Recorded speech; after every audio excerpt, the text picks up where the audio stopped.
Gubernur Sumatera Selatan Herman Deru menegaskan pihaknya sudah menyiapkan surat edaran pada bupati dan wali kota tentang pencegahan dan penanganan COVID-19 di provinsinya.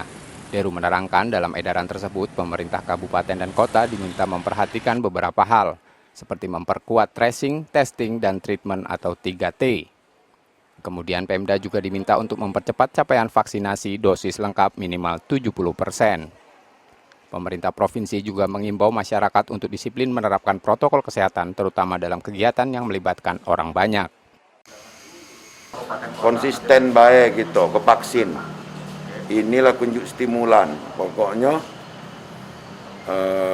bagi daerah-daerah yang masih minim, masyarakatnya minat vaksin, kita unjuk stimulus apa nak berupa beras atau dengan jemput bola atau dengan metode lain yang harus ini. Target kita akhir tahun 70% vaksin. Ya konsisten kita divaksin. Menurut Herman Deru, pemerintah tidak melarang warga berkegiatan asal dapat disiplin menerapkan protokol kesehatan. Terlebih berdasarkan arahan Presiden Republik Indonesia bahwa varian Omikron sudah masuk ke Indonesia.